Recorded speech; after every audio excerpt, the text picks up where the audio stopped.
and in 2003 co-founded SLAB Architecture with Jeffrey Johnson.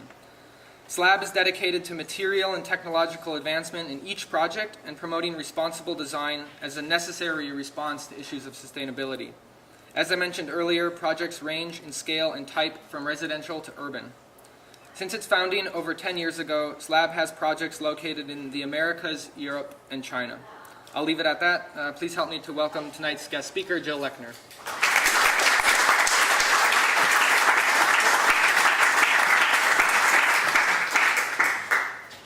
Thank you. Glad to be here. Okay, so I brought 5 projects to share with you this evening, and they range in actually in scale, similar to what Kyle was saying. So the office, we've been working on, we work on all scales of projects, and so we have a master plan project in China and an urban design project in China to show, as well as a competition, which is where I'm going to start, design competition in Hong Kong that we worked on a couple years ago. And then we have some projects that we did at the stock exchange a couple years ago, and then a tree house that we're working on right now. And so one of the important things always for Jeffrey and myself in the office is to whenever we have some extra free time in between projects, is to try to work on design competitions, because they really allow an opportunity for us to explore a project creatively, but not necessarily have to be on budget or deal with costs or any of the other things that we normally deal with. And so this project was for a noise barrier in Hong Kong, and there were 2 different settings. One was in a more urban setting, which is this one here, and the other was in a residential setting. And so I'm just going to share with you some of the text that we prepared for that. So for the Gascogne road flyover, our conceptual strategy for the noise barrier design was to wrap the elevated highway in a tubular continuous ladder structure that achieves superior noise control and introduces an exciting new architectural element into the surrounding environment. The lattice tube is composed of a modular hexagonal structure constructed in lightweight concrete that varies in density and depth, adapting to the range of acoustical requirements along the 300-meter length. The design is uniquely woven into the cultural fabric of the neighborhood through a diverse array of programming and uses made possible from the modularity of the tube structure. The concrete lattice hosts an array of infill types, including colorful aluminum panels, transparent polycarbonate lenses, solar panel collectors, illuminated lighting panels, informational media displays, and an array of plantings. The insulated aluminum panels and transparent polycarbonate lenses provide excellent noise control and natural daylighting for the full and semi-enclosed sound barriers. The solar infill panels along the southern face of the tubular structure collect power from the solar panels to help illuminate the jade market and produce markets and landscape parks along the street thoroughfares. In the zones where noise control was most critical, we developed an innovative sound blanket that had dense recycled rubber accumulations that wrapped the lattice to provide maximum noise control as well as a provocative aesthetic.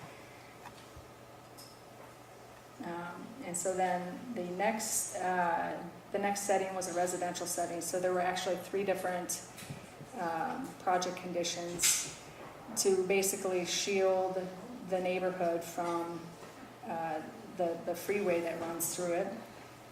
And so we looked at each of these different cantilevers, semi-enclosed and vertical space.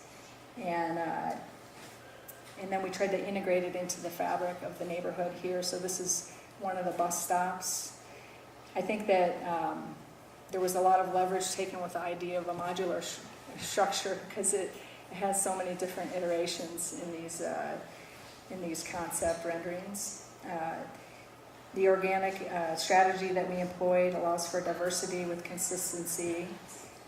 The barriers are constructed with the lightweight concrete, and we further distinguished these modular units through tailoring the infills with polycarbonate lenses.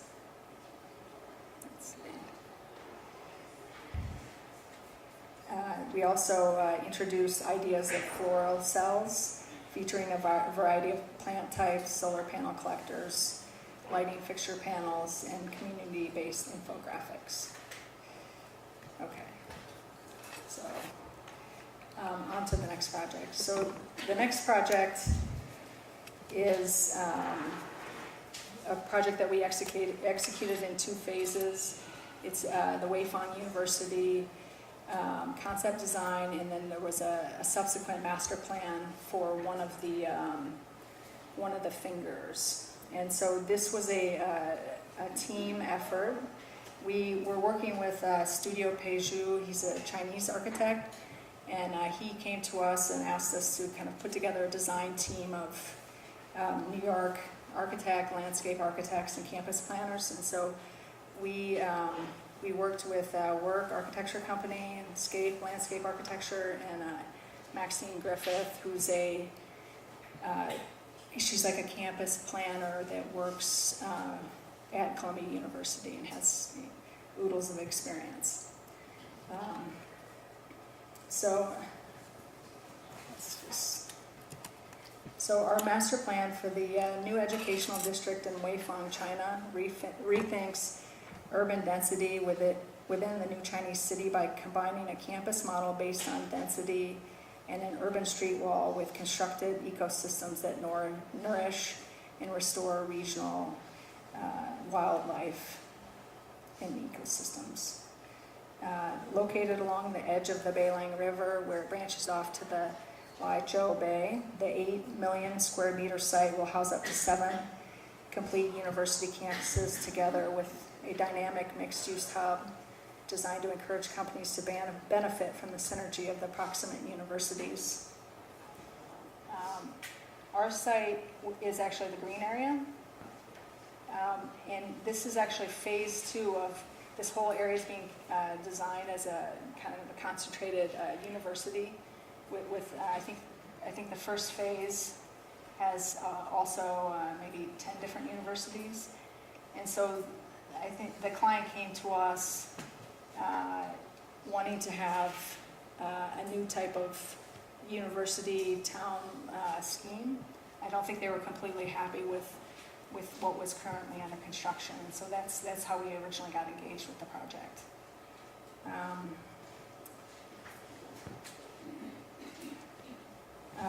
So the Weifang area, the population is around 9 million people. And you can see that Beijing is up there, about 320 miles north. In August 1995, the Weifang Benhai Economic and Technological Development Area was established. This is a national economic and technological development area approved by the State Council. And this, the Weifang University Town Project is part of the Educational Innovation Zone. So the hope is that by building state-of-the-art educational facilities, they hope to foster strong links between the universities, vocational schools, and research institutions in the hopes of spawning new industries from the creative environment. You can see, this is like a Google map, which shows the original texture of the site as, you know, agriculture. So you can still see some of the lines of that. A lot of those are actually you can see it in the next slide. You know, it's just some of the old ponds.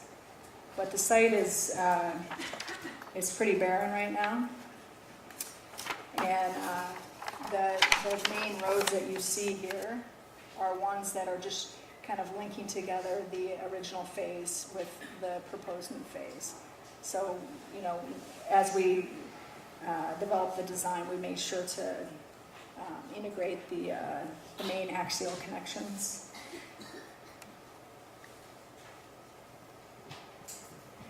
To get a sense of the scale of our project site, Weifang, University Town is 8 million square meters, and the Weifang Tech, that's the focus project, is 2 million square meters. So you can see, there we are, maybe right there, if my hand wasn't shaking. Okay. So one of the important precedents for the client was the Imperial Academy in Beijing. This was an historical Chinese example with a series of courtyard spaces planned along an axis. In China, the courtyard is one of the basic planning units in areas of contemplation. Another interesting example that we found of kind of like a mega conglomerate university town was this Guangzhou higher education mega center, where multiple universities are planned in one dense environment. While the overall design is intriguing, all of the universities were isolated with buildings set into the landscape and with a lack of continuous urban fabric. We researched many examples of quad spaces in university planning, including large open spaces that encourage formal and informal gathering, as well as introduce landscape into the campuses. One of the important precedents for the design team was the Jeffersonian University of Virginia campus plan. This is another example of a strong axial plan with buildings planned around a central quad green space. The campus also has a series of smaller courtyards as you move away. These kind of secondary spaces occur. Those were definitely kind of some inspirations for the project. So this is like an image of the overall concept for the master plan. The master plan counters the typical campus planning model in China of low-density buildings spread across vast open landscapes by concentrating density on the western edge of the site and creating a series of east-west campus bands. These bands become less dense as they move towards the river's edge, where they open up to reveal a gradient of shoreline ecologies. At the river's edge, pockets of land are excavated between the bands. The excavated soil is then reused in the site as fill to level the topography. The excavated pockets between the bands allow the river to flow and generate wetlands that will restore the native habitat and support wildlife.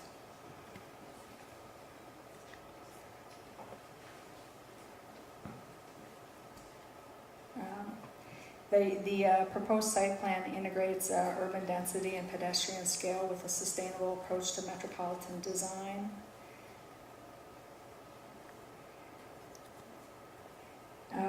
Inspired by the University of Virginia campus plan, each band is organized around a central pedestrian mall that acts as a dense urban spine. You can see it clearly in each of these. So I think that this particular, this is like the overall master plan. So at this time, we were still looking at maybe 7 different universities of different sizes. At some point, the client came to us and said that they did have a university that was interested in the larger campus as a single entity. Okay.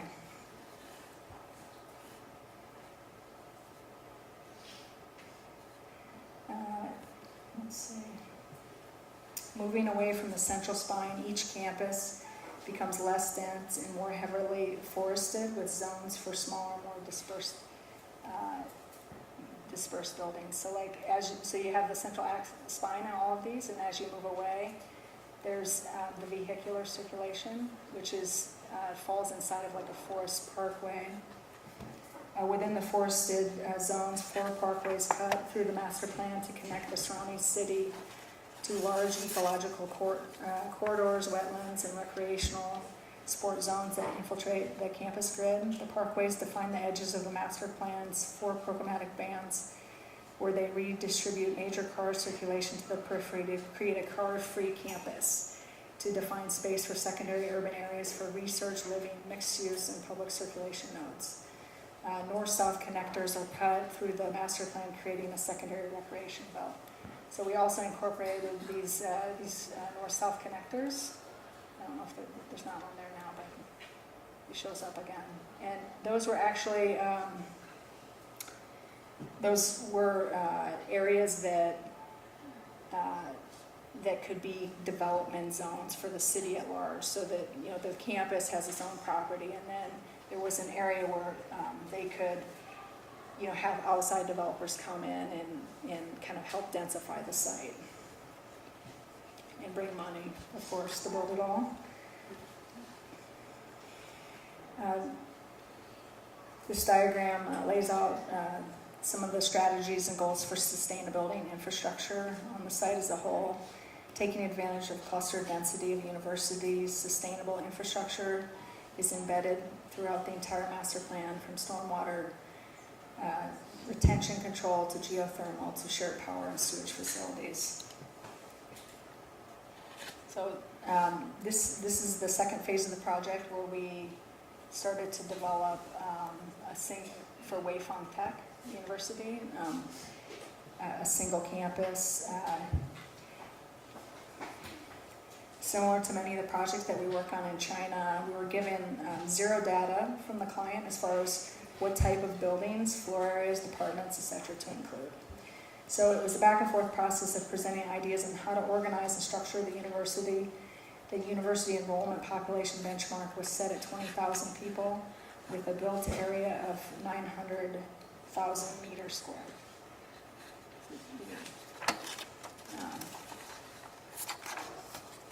This is just a close-up of the previous image. The campus, you can see the central pedestrian access running longitudinally across the site.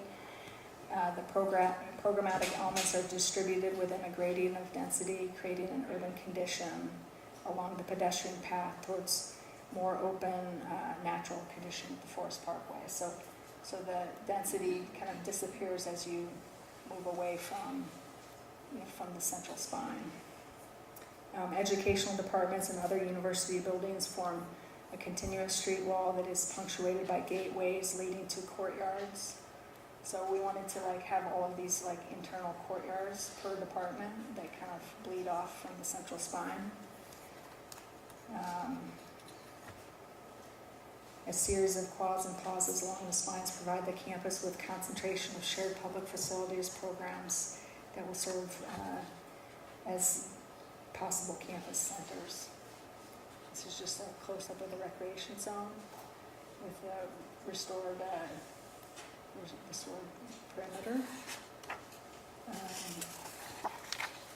So we performed many density studies, and we ended up at the 3.91, I think that one, yeah, to get a sense of what kind of density seemed appropriate for a campus to create the type of density that we think is missing from the other types of Chinese universities, but to not go overboard and just have towers.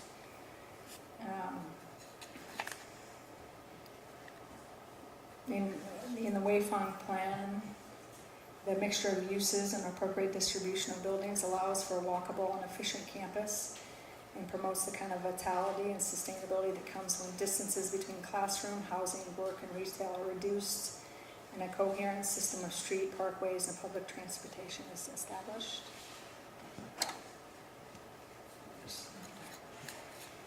So we had to prepare all of the programming for the university.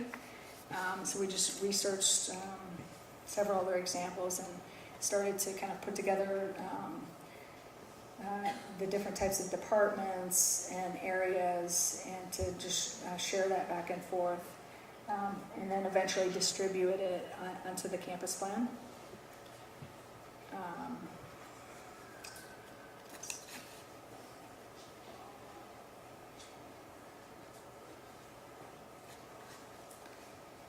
These are some of the stormwater management pathways and concepts that basically just kind of work with the topography.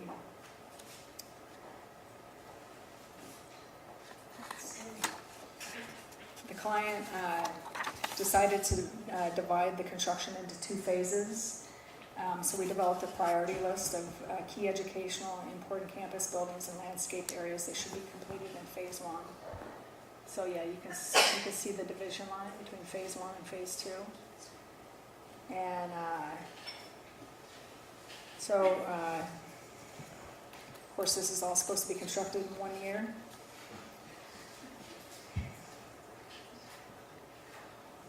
And then the next series of slides are just some of the rendered views that we use to illustrate the master planning concept. So this is the pedestrian mall, which is the central organization spine of the campus. It runs west to east, the full length of the site, from the most urban setting to the most ecological recreation zone. It unifies the campus by distributing circulation into the campus courtyards and defining the identity of the university. 2 major nodes of connectivity cross the spine: the central gateway, which is the entry to the university, and the north-south connector.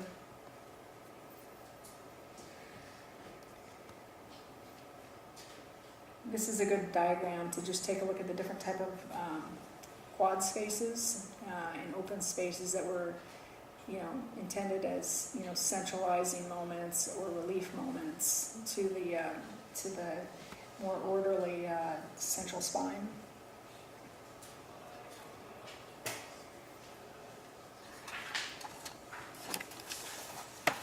From the Imperial Chinese campus to the traditional American campus, the central quad is integral to creating a dynamic and vibrant university at Weifang Science and Technology University. The central quad creates a relief from the urban pedestrian mall. 2 key buildings, the Student Center and University Canteen, are located on opposite ends of the central quad, ensuring constant movement across this university landscape. The space is planned to hold up to 15,000 people for graduation and can be used to program outdoor events throughout the year. These were just some of the inspirational images that we looked at for the quads. We also developed the educational courtyards, moving between classroom, dorm, and academic centers. Pedestrian circulation and architecture is organized around courtyard landscapes. The linked academic courtyards, which vary in size and design, create more intimate spaces off the pedestrian mall. This is the north-south connector zone, which is an area where outside development can occur on the campus itself. It provides an important link between neighboring universities and Weifang Science and Technology University. The main north-south vehicular access across the educational district runs along this path and features a mixture of market rate residential, commercial, research centers, health and hotel services. This is one of the regional transit nodes as well.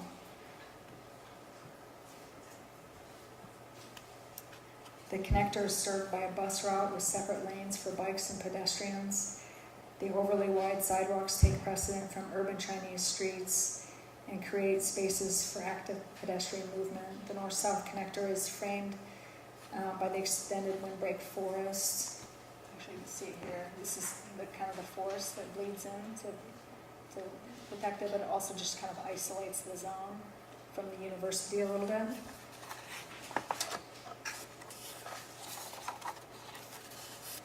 The ecological corridor creates a green belt that runs between the forest and the periphery of the courtyard buildings. The student dorms sit within this corridor, providing a beautiful natural landscape of open sport fields and forested cover. These living spaces are located within a 3-minute walk from the pedestrian corridor. These are some of the concept images. The far east of the campus site is a sports and recreation zone formed by the cut and fill excavation during phase 1. The area combines salt marsh restoration with active recreation zones. The combination of a passive outdoor landscape and program recreational spaces allows the zones to take on a variety of uses from casual bike riding to competitive sports. The zone also creates close access to the water, creating an immersive landscape for visitors and students.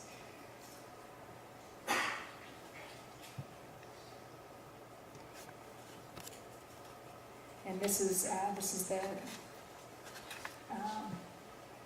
the gateway entry to the campus, which is influenced by traditional Chinese and Western campus entrances.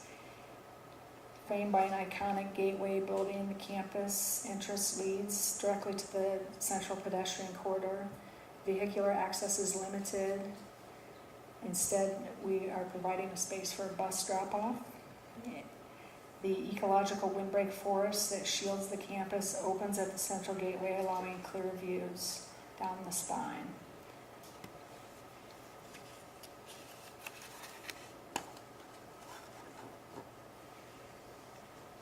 And that's it for that one. Whew.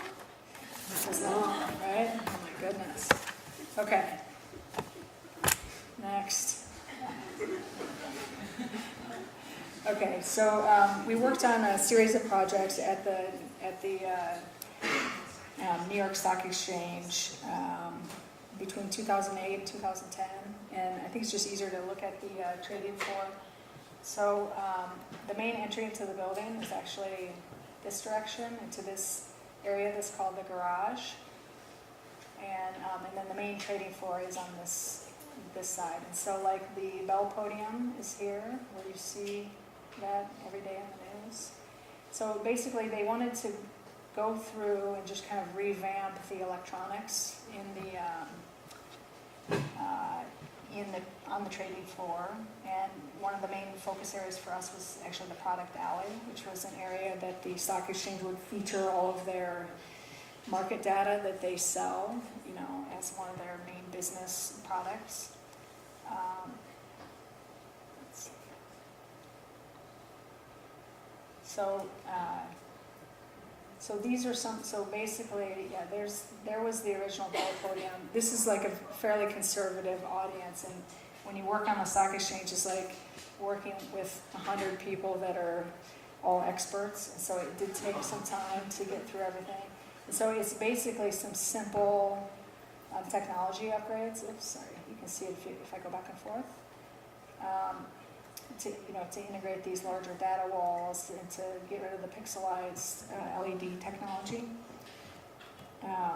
The strange thing with the stock exchange, though, is that they're really more of a media spectacle now, because it's always a big question about what's actually happening on the trading floor, because everything's all electronic.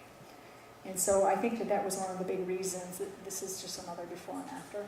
So, so they're kind of simple upgrades. Just keep going. So this was the one of the main reasons why we got involved, was just to help create really kind of like a simple connecting wall between. This is the main entry here. We come in and kind of swing by and cut across to the main trading floor. So this is what it looked like before. We made oodles of proposals. This is one of the ones that I thought was kind of funnier. It's like a carved gold bar, right? Perforated. But then, we still have to kind of tuck in the main important thing. One of the other proposals that we had was something that would just be like a digital data board that would track the highs and lows of the day. But they were really horrified about the possibility that it might all be red. So that was off the table pretty quick. We didn't even think about it, of course.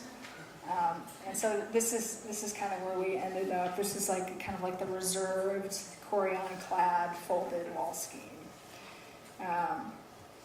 And so it was basically conceived as just kind of a simple wall that then was carved away for traffic and pressed back to protect the monitors and things like that. So after the form was settled, we went through kind of a pattern study phase. We were trying to just figure out how to imbue the pattern with some meaning for the stock exchange itself, because the pattern studies in and of themselves can just have they could just be endless, really. And so, of course, in Wikipedia, we stumbled across this this chart that shows the 20, well now there's 21, but there was 20 at the time, 20 major exchanges across the globe. And so we thought that we could maybe just try to unfold the globe on the wall itself. Those are the cities there. And then to just kind of, we use like kind of a circle packing script.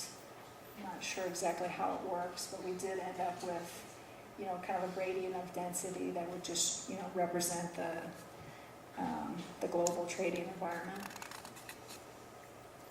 Then we went to the mock-up phase. And so the mock-up was, it was originally constructed of a translucent Corian material. And this was, we worked with a fabricator in Long Island. And so you could see how actually very light it is. We used some nice color kinetics LEDs for the, working with James Long, the lighting designer, to just take a look at how the pattern reads under different lighting conditions. The interior was constructed of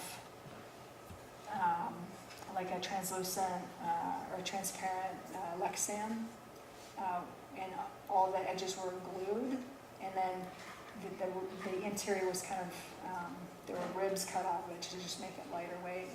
We then tested it again on the floor of the stock exchange, a much smaller version, with the monitor that was going to be there with the actual lighting conditions. And we actually ended up going with a solid blue Corian instead of a translucent one, because it was too bright, and it also matched the corporate colors of the stock exchange, conveniently, which came first, right? And so when they went to build it, we had to kind of construct a bubble around the work zone, and it was done all like right over Christmas when nobody was on the trading floor. And the contractor had like 5 days to erect the steel and kind of all of the Corian pieces. They were brought in chunks, and then they were seamed together. The nice thing about Corian really is that you can just seam it together, use the same color of the glue, and then just sand it, and you would never know that there's a seam there.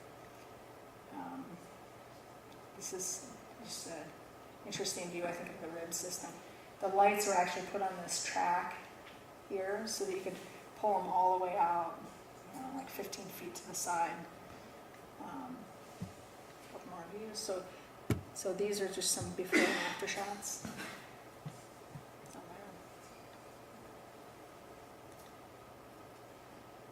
You could hardly photograph it too, because it's kind of illegal to take photos, but so that's why we have this little in the background. Okay.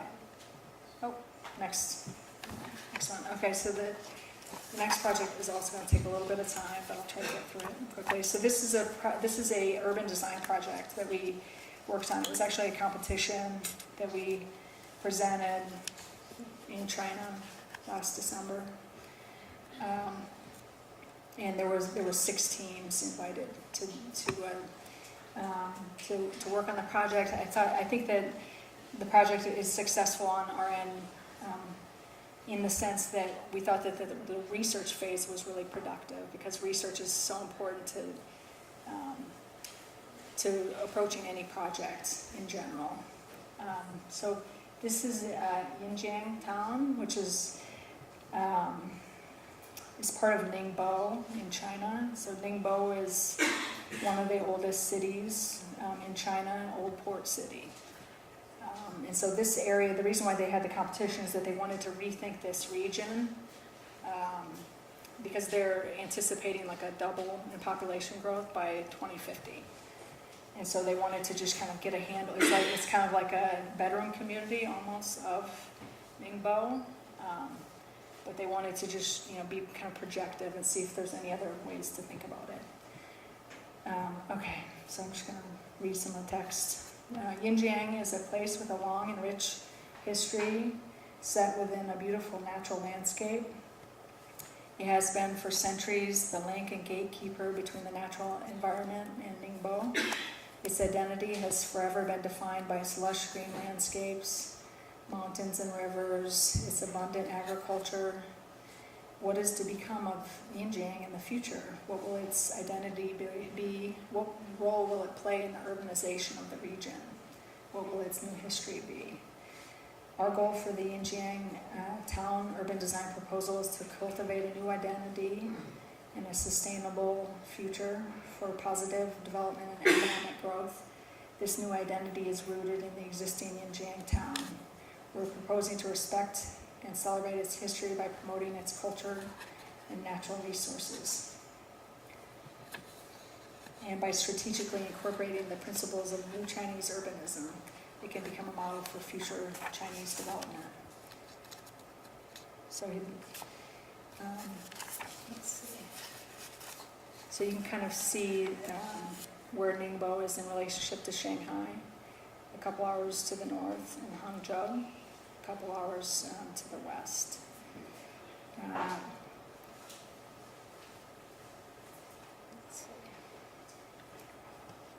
Yinjiang town's location makes it a bridge connecting the city and nature. The town stretches along the mountainous landscape of the Siming Mountain with the town center, agricultural base, and industrial zones along the foothills and valley. Yinjiang town is a transitional zone from a very dense urban area to natural landscape. The current population is 26,000 inhabitants. The population is distributed between the urban center, Yinjiang, and rural villages in the industrial parks. The economy is generated mostly from industry and agriculture. The mountain landscape covers 52% of the site, with 32% farmland and 16% built environment.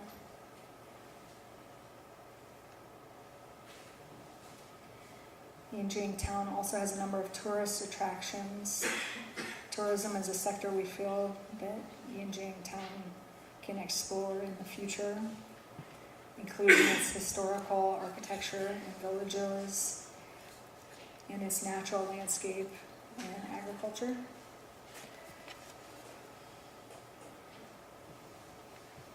However, there are many challenges that the town faces. The current industry is at risk of chaotic growth and unmanageable pollution.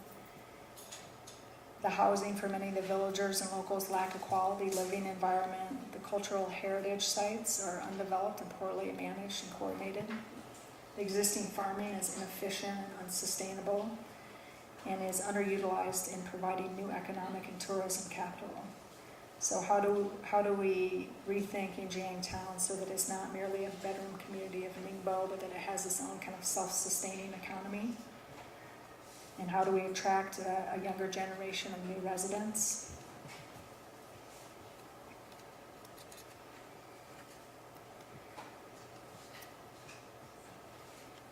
Yinjiang has the potential to take advantage of its natural environment as a destination for ecotourism, outdoor activities, and wellness industries. It has the potential to become a space to live within nature and promote a healthy lifestyle. It can attract new generations and new residents. Yinjiang town can continue to develop local agricultural, focus on specialty crops that can attract tourism and create identity. This can empower local farmers and inspire a new generation of farmers. It can take advantage of its history and become a destination for visiting historical villages, the historic dam, the stone quarry, and stone museum. So we propose a series of strategies that might be able to be used when developing the town in the future. This just shows the projected population growth from 26,000 to 50,000 by 2050.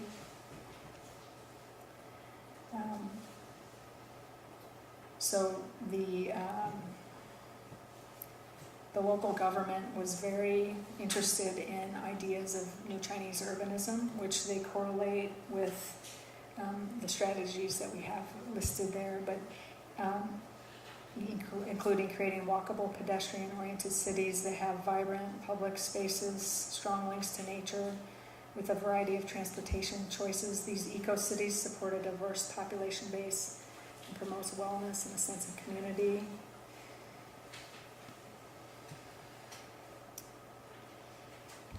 We looked at different kind of density models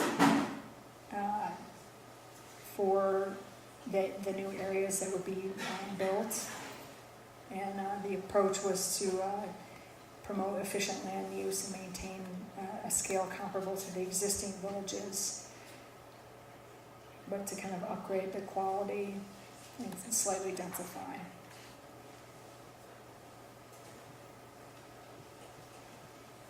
We analyzed the efficiency of the existing farming areas throughout the region. This assisted us in determining locations of rich agricultural history and existing specialty crops. We proposed the future development of organic and higher efficiency farming industries, agritourism, agritainment, and its integration into the new Yinjiang village.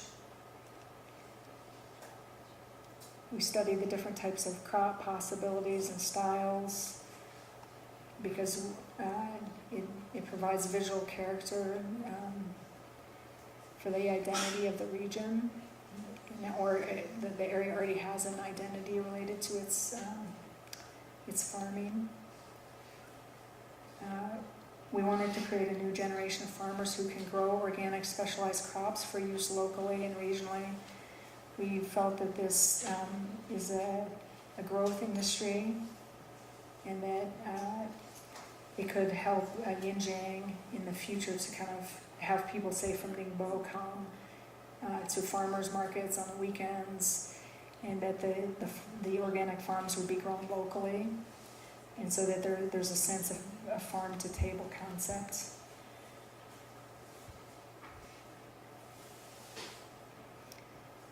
Considering the Yinjiang will grow in population, especially with its proximity to Ningbo, we propose strategic towers to provide efficient methods of housing for multiple families while utilizing very little land. However, in addition to its practical value, we felt that locating the towers could also provide some iconic identity.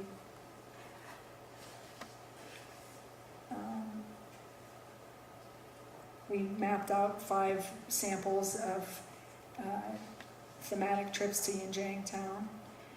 There's the architectural heritage route, where you could visit the temples and historic villages, the water culture route, where you could visit the historic dam, reservoir, and lakes, the stone culture route with the quarry and the stone museum, hiking and recreational route for mountain exploration, and agritainment route to visit the eco-villages and take the farming tour.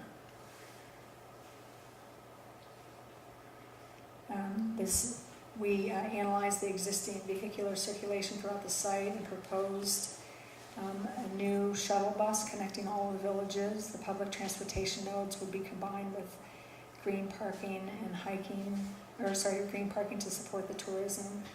We also introduced a eco-bicycle loop and some hiking loops.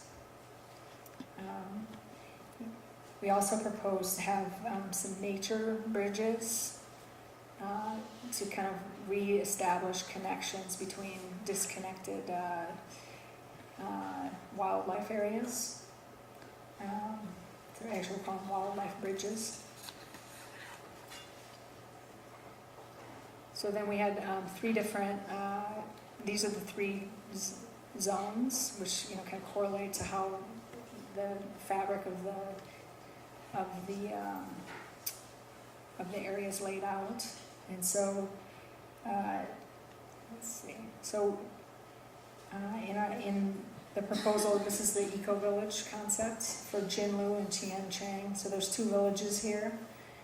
And so we're proposing, they're only separated by 700 meters. Both are located along the river with potentially picturesque settings. However, both are disjointed and lack a connection to the river and vital village center. So we propose to reestablish some of the lakes and give each one a new town center. So it was like in this area and in this area. And then we kind of went through and reprogrammed all the different concepts that we've been looking at into the fabric, so that there may be different kind of markets to attract people from outside the area to come visit, to develop some commerce locally, and there's all sorts of different things in there. Let's see. Yeah, new village community center, children's preschool, clinic, primary school, playgrounds, and new markets. The existing structures have a cultural and architectural value, will be retained and renovated, while others are removed and replaced. Working with the mountainous landscape along the northern border, we're proposing to restore the harmony with nature, with a nature connection that bridges the wildlife across the river and town.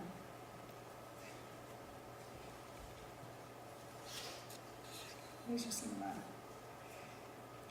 concept images.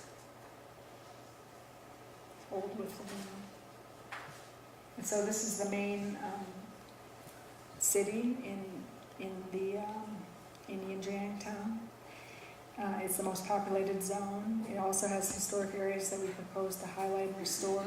It is the gateway between Ningbo and the natural landscape. It is the first area experienced when traveling from Ningbo. This is where the visitors get dropped off from the regional transportation. We propose to intensify this experience by improving the entry experience into the Jiang town. Along the East Simming Road, we propose new public facilities, a new public park, connecting the natural areas of the north to the south. To emphasize the gateway, we propose new landmark tower, new public parks and plazas, and actually a beer garden. But so basically, we kind of strategically reconnected some of these green spaces. Like there was an existing park, and so we tried to make major kind of axial bridge connections. And then this is like, for example, in the areas where there would be organic farming with the markets nearby.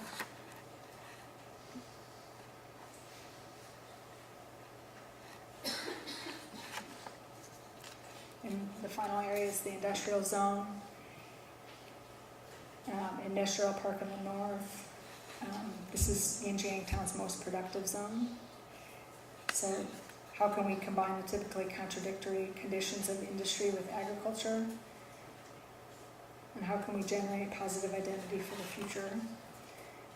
Our proposal is to create a symbiotic relationship between the industry and agriculture. We developed a ladder-like structure. Let's see.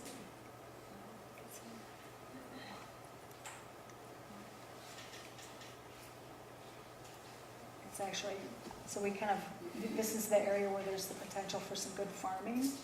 And so we tried to densify the little urban areas and to take advantage of the good soil and to create communities that could work together to, for high efficiency farming.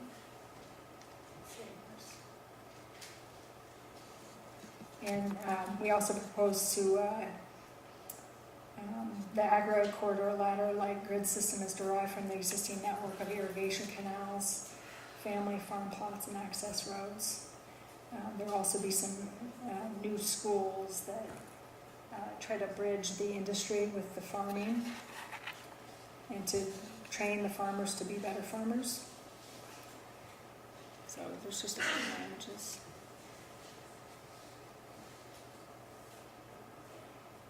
So Jiang town has the potential to become a model for new Chinese urbanism. It can be a remedy for both overdevelopment and urban expansion. And the loss of a more natural way of life. We feel that our proposal provided a number of positive options and sustainable strategies that they could work on for the future. Okay, next. Okay, this is the last project I'm going to show. It's something that we're working on right now, and I just have a couple slides. It's for a tree house in Englewood for one of our clients. And so I just think it's kind of a funny project because we had to go and survey the trees as potential sites for the tree house. It was a little bit of a crazy project. We actually ended up with the pool cluster one. So we basically surveyed the trees and then let the client select. I think he selected this because of the proximity to the pool. Oh, there's Jeff. It's my partner, in case you wondered.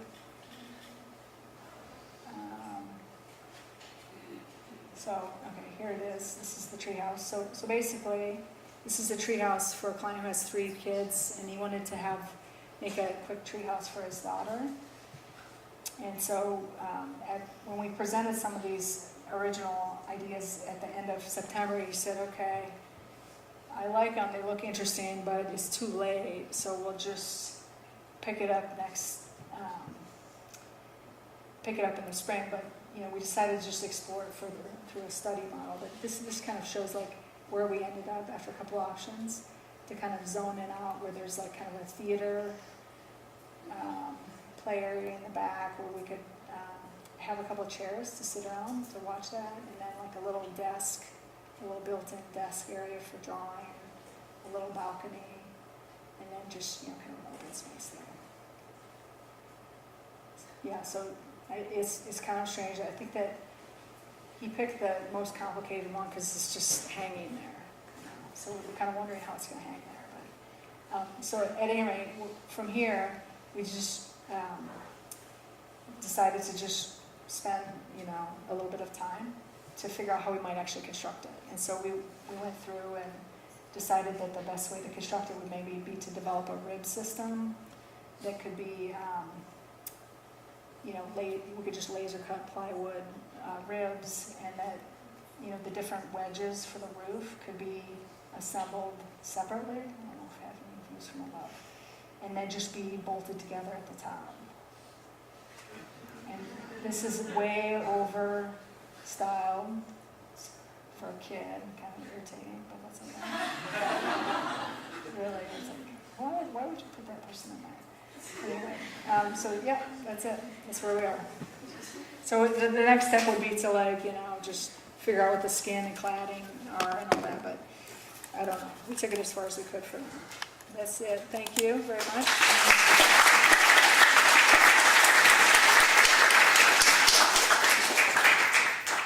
Look at how well that worked. Jill's happy to take questions. Yes, any questions? Not all at once, though.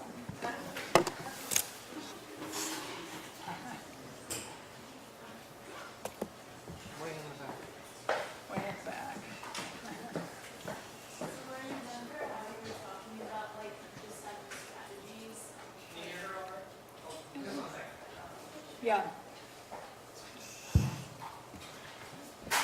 So I remember how you were talking about the 7 strategies. I just wanted to know, like, how did you go about developing them? Like, how did you determine like which one would fit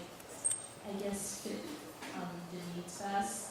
Well, I think that, if I had the list, I think that it was really just, it was kind of, like working on a master plan project an urban design project as an architect is a little bit difficult, because we don't necessarily know how to establish, priority over items. I think that what occurred to us, from the research, I think that the farming idea was pretty easy to capture because we could do all of the land analysis and we had a lot of information from the planning district on that. I think that it just all came through a research exercise to just prioritize it. And I think that if you did it again, you'd maybe come up with 4 different ideas. You know what I mean? Like, I think that there's some that would instantly, that they instantly come to the surface through the, you know, analysis and kind of design problem.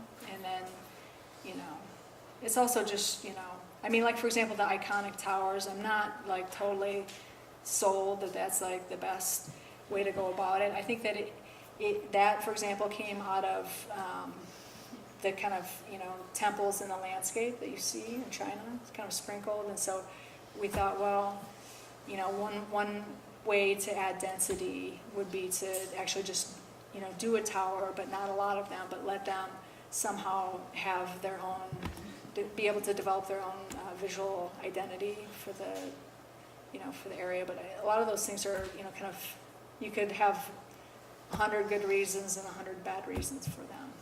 So, hope that answers your question. Is there another? I'll just talk about it. So you're an architect, trying to get down, start under the Right. follow up, but I'm imagining it's got to be frustrating when one wants to work at a certain building scale and finds furniture jobs, treehouse jobs on one end, and massive urban overnight plans you set in a year on the other end. At least looked at, like, in the first scheme that you were able to leverage lots of building design research by designing all those, you know, Right. a lot of those buildings was pretty evolved, and I guess Right. there's a hunch that they're going to build it in a year, they're going to need help on designing the building. Yeah, we're working on it. So you don't have to Fingers have crossed. friends, keep some, and do whatever, but Yeah. how does the firm manage to set its trajectory for the kind of architecture projects it wants, given that it has to leverage research on these 2 other really weird scales?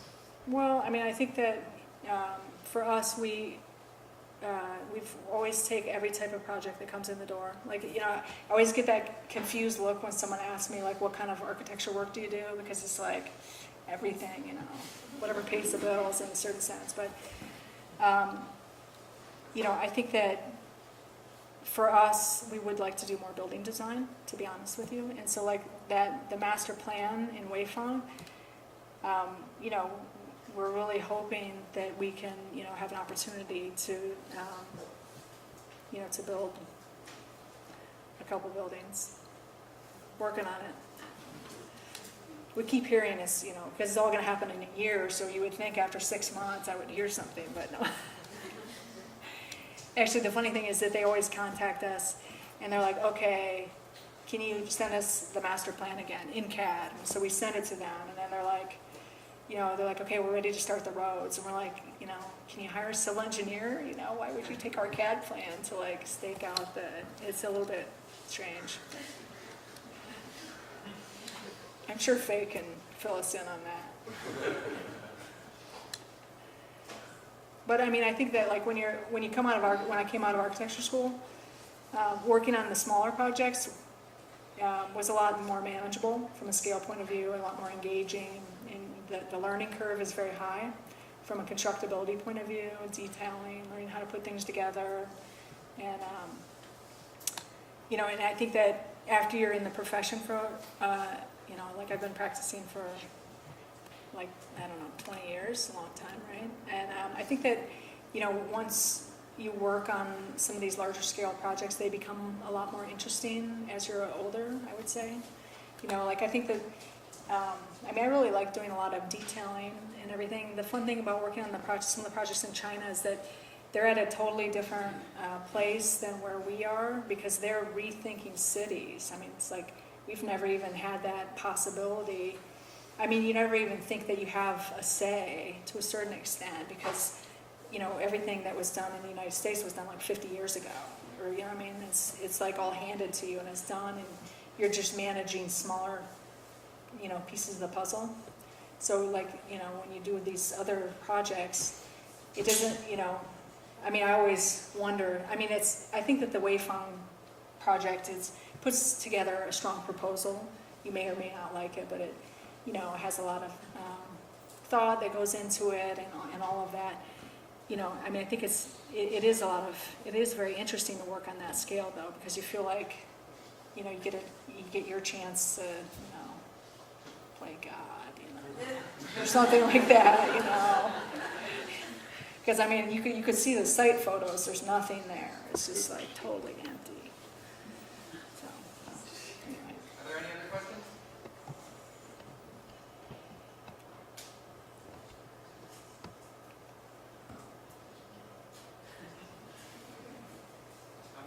Thank you, Joe.